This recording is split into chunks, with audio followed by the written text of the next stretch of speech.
Welcome to Serving Locally with me, your host, Michelle Dinas, a podcast where we spotlight service in the Longmont and surrounding communities. All right, let's connect.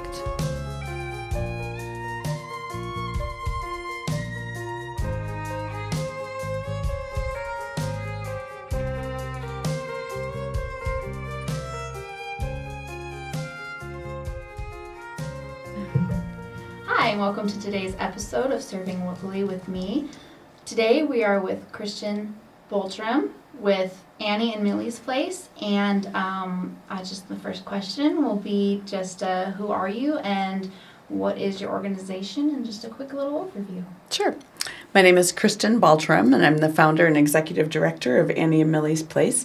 Our mission is to keep people experiencing homelessness together with their fur family, and we do that by evolving pet-friendly solutions, programs, and resources. So it's an effort just to fill the gap in services for those who travel with their animal companions, if that's an emotional support animal or a service animal or a pet. That's great. We have animals also, and I adore my dogs. We will never be without dogs. My husband is part dog, so he gets along with dogs and gets them all riled up. But dogs are, as a lot of my friends, they say, dogs is people too. Absolutely. They are people's family. Absolutely. Yeah, and it's in our work. It's mostly dogs, but we also have cats and ferrets and rabbits and snakes and any animal that a person considers to be their family is who we serve. No, that's great. So give us a little background about your organization. So I started Annie and Millie's Place in January of 2021 in memory of my sister Annie and her dog Millie. They together experienced homelessness, and because Annie was not willing to surrender Millie, she was unable to receive services that she needed. Like she couldn't go into a shelter because the shelter could not accommodate her and Millie together. She was not able to go to work because she didn't have anyone to watch the dog. Is very concerned about, you can't just leave it tied out front or anything like that. Right. So she didn't have appropriate care for the dog while she was working. And because of that, she had a very, very difficult time navigating trying to be homeless. And they were 7 months living in the street and in different parks and things like that. And it was really difficult. And then as our family, it was difficult for us because there's a fine line between enabling and empowering, and how do you draw appropriate boundaries. So we just, as a family, had some very difficult choices to make walking alongside her in her journey. And there was no right answer for how we were to answer a question or provide resources for her along the way. So it was really difficult for our family too. And so I started this in Annie and Millie's memory as a way of standing inside that story on behalf of other family members who've had to make some really difficult decisions and boundaries concerning their loved ones. One of the pieces that's often unacknowledged is that when you see somebody experiencing homelessness, they are somebody's daughter or son or brother or sister or sometimes mom or dad, and that family is also impacted by that person's life too. So that is the story that we bring to the table to be able to share on behalf of families who are navigating this and for the individuals. And because we're not tied up into other people's family systems the same way that we were tied into Annie's, we're able to go just a little farther and provide some more resources that maybe their family couldn't. Yeah, that being too close to the situation is a difficult thing, and I've learned that through lots of different stuff. Yes. What is your focus at Annie and Millie's Place? So our focus is to fill those gaps in services, and we do that really in 4 different ways. We do it, all of our work is in partnership with other organizations and businesses here in the Longmont and Boulder County community. So one of our services is we have sponsored foster care for an animal while somebody would be either short-term incarceration or rehab or hospital or things like that. We do that in partnership with the Longmont Humane Society. They have the infrastructure, but what we do is help connect the dots, and then we pay for that service and support that as well. Another program that we offer is doggy daycare. We do that with DOG the new doggy daycare Yes, I've heard and about pet it. store. They're fantastic, great partners. And we work with them to sponsor the doggy daycare for the clients of Hope's outreach program and their Safe Lot program. Many of those clients have animal companions as well and are looking for, either medical appointments or jobs or, just any situation where they wouldn't be able to take their animal. So working with an outreach team and a small business in town, we have connected those dots there and we sponsored those services as well. We also are in partnership with the Street Dog Coalition, which is based originally out of Fort Collins, but they do have a Boulder Longmont team as well. And they provide free veterinary care for pets of the homeless. And so what we do with the Street Dog Coalition is we provide a place for them to come have their clinics, both in Longmont and in Boulder. And we work with that team if there's ever a situation with an animal that just needs little triage care. So outside of their clinics, we do sponsor emergency or urgent veterinary care for an animal in need. So there's been many situations where somebody just, right in the middle of the night or whatever, or they would need emergency veterinary care, and that is often cost prohibitive for many people. So what we're able to do is we're able to either pay in full or offset the cost of that care, so that person has one less thing to worry about in caring for their animal. That's amazing. It's really fun. It's not fun to show up in point of crisis. It's an honor to actually show up and really support them. The stories that we've had of people who have received the veterinary care, it's just their lives are changed. You can tell in talking to them the stress that they're in and just the difficulty even thinking about like what would they do if they didn't have their animal with them. And then when we are able to partner with our local veterinary clinics and provide that care, and then you can just sense in the person's entire being that's how thankful they are. And it's and we don't do it for the thanks. We do it. It's just to know that we've been part of decreasing that stress for somebody has been really an honor to step into that point of somebody's life. And the last thing we do is some education and outreach type stuff. So we do outreach down in Boulder twice a month, and we bring pet food and supplies, blankets, coats, leashes, collars, food, treats, toys, all the things down to the city park at the Boulder Bandshell. And we do that twice a month in partnership with an organization called Feet Forward. And they are there. Feet Forward is there providing a hot meal and other services, and we show up with pet supplies so anyone can come and just take what they need. So we do that. And then our education advocacy is working with congregations and organizations and Rotary clubs and all the clubs around town just to educate the community on the importance of the human-animal bond in circumstances of homelessness. And we share our story. So we're connecting the people who are housed and have resources with the people who are unhoused who don't have the resources to really understand each other and then find ways to bring the community together. That's awesome. Thanks. That's where my heart's at too. Thank you. I appreciate that. So who are you trying to reach with your organization? Who we're really trying to serve are the people who are directly receiving the services from our work. That's number one, first and foremost. These are the people who we show up for. Additionally, we're showing up for our community members who might need to understand a little bit more. I was one of those community members watching my sister Annie and Millie as they experienced homelessness together. I was the first one to tell her that she needed to surrender her animal to go into a shelter herself and put her life back on track and give Millie a home. But when Annie died, Millie was there and we were not. And that was a transformational moment for me to realize that when our family said no to Annie, Millie said yes every single time. And so it was really a moment where I was like, okay, we need to do something different. So I'm now that community member that I'm trying to change that mind and that heart and that stigma around people experiencing homelessness with their pets. Well, and to give that option and education, like you said, like when you're in that situation, what do I do? Right. Yeah, you can't. it's like almost impossible as the family member to do it. So and to even like think like what are different ways to do it. So that's incredible. That's an incredible story. Thank you. We're just doing our best to turn our family story of trauma and difficulty into a story of hope that really changes things.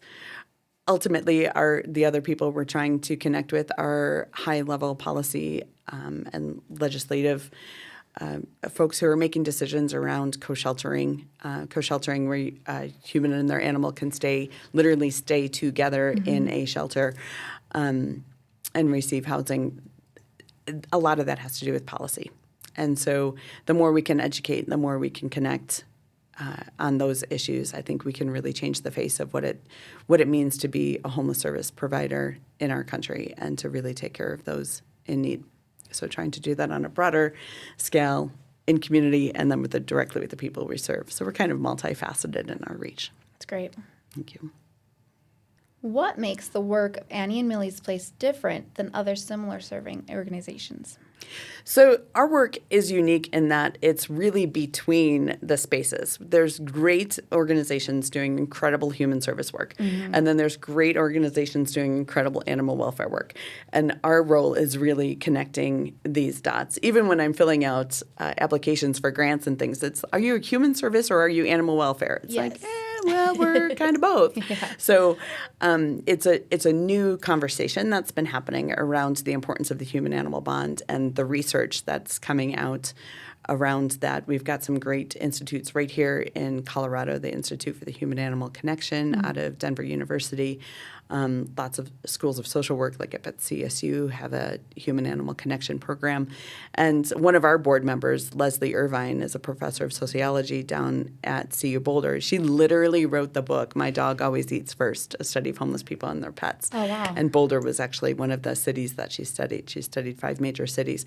But all of this is new research and new policy and a new conversation around how to appropriately reach and shelter people experiencing homelessness who have pets, because it really is an addition to their life. It's not something that's they consider optional. It's not optional for them. Exactly. It's not optional for Annie and Millie to be together. They needed each other. At the end of the day, Millie provided Annie a purpose and companionship and love and consistency, and Annie provided Millie all of those things as well. So the two of them together are really the heart of our story. And like there was a place, there was a time when we only knew that Annie was alive if she had a Facebook post. And so we were always watching to see what was she posting and when was the last time she posted. And she had posted once that she was at a McDonald's and some stranger had given her $20. And she was super thankful for the stranger who just showed up and gave her what she needed so that she knew that she could eat and things like that. And I thought in that moment that person who gave her that money did not know that we existed, did not know that Annie had family, did not know that we were struggling, whether or not we sent her money or don't send her money or whatever. This person just showed up and gave her what she needed. And so our goal in being that unique organization is to be the stranger on behalf of a family somewhere who's just showing up into somebody's life and really connecting the dots. And there's not many voices at the table in this homeless services area for the families of people experiencing homelessness and how they're impacted by that journey as well. So that's another unique voice that we have. So what would be your greatest needs right now? So we have a couple of needs. Number one, we always need food and treats and toys and stuff to directly give to the people who we're serving. So we are absolutely open to in-kind donations of things like that. You can go to our website and look at the donate page, and there's the address to where you can send stuff, or message me and I'll schedule a pickup or whatever. We're always really thankful for any kind of donation that we get. We prefer smaller size stuff because it directly goes to somebody who doesn't have a car maybe and is holding things. So manufacture sealed things so that we're handing somebody not used food but like brand new bag of dog food because they're worth it, and that kind of thing is really important. So we're always in need of that kind of thing. And then, of course, we're always in need of financial support as well, because when that veterinary call comes in, we need to have the resources to be able to cover that. And or if we need to go buy specific material or cover that foster care or cover that doggy daycare, that's where some of the financial stuff comes in.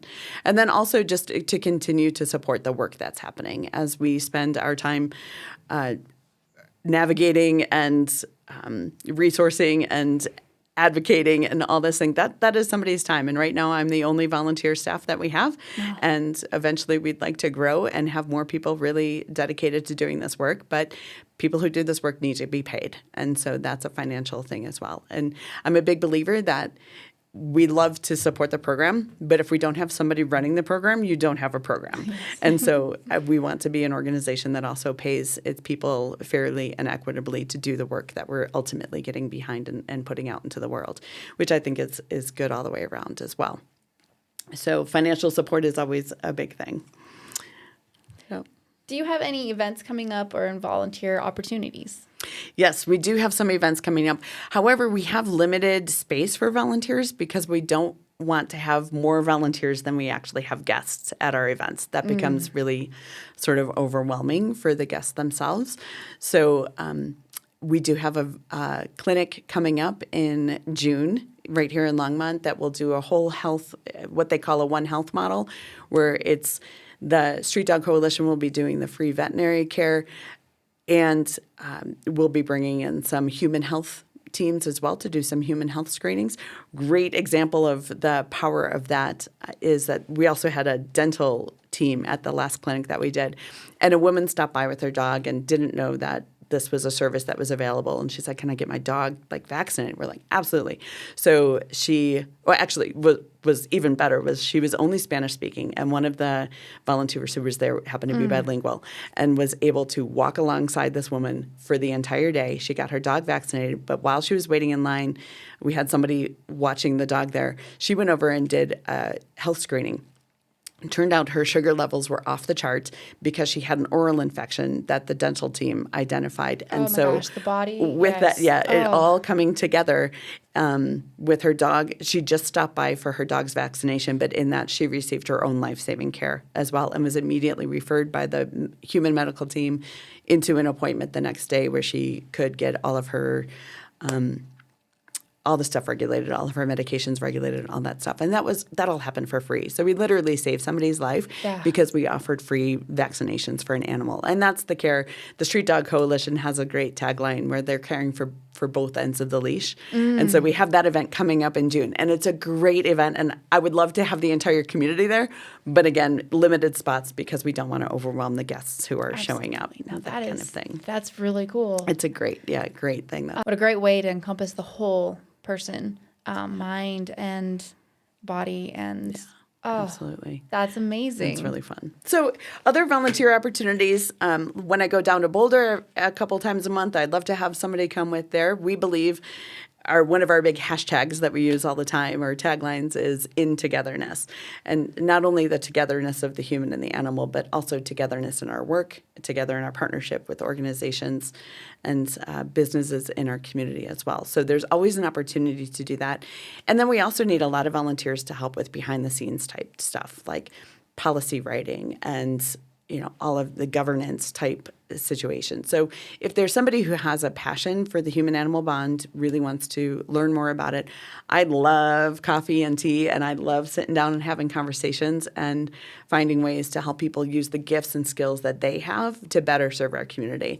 And there's ways to show up anyway in the organization, but with limited specific tasks, but would love to build that network. That's great. How can people contact and find out more about Annie and Millie's place? So please go read our stories on our website at www.annieandmillies.org and follow us on Facebook or Instagram, and that's Annie and Millie's Place. And then you can always email me. I'm either at info@annieandmillies.org or Kristen, Kristen, at annieandmillies.org. And I just love to meet other members of our community. I've met some really fabulous people who really care about these issues that I would not have met otherwise. otherwise. So it's been a really life-giving opportunity for me to really dive into this issue and to carry Annie and Millie's memory with me into this work. So I would love to share that story with others and find ways for others to connect as well. You can also find on my QR code, they are in my serving partnership label. Their website's on there, and I'll have all that information in the show notes and everything. Appreciate that. And I share everything that they're going to be posting on my Facebook and Instagram as I see them also. So thank you very much. I appreciate that. Absolutely. So yeah, they'll be there also.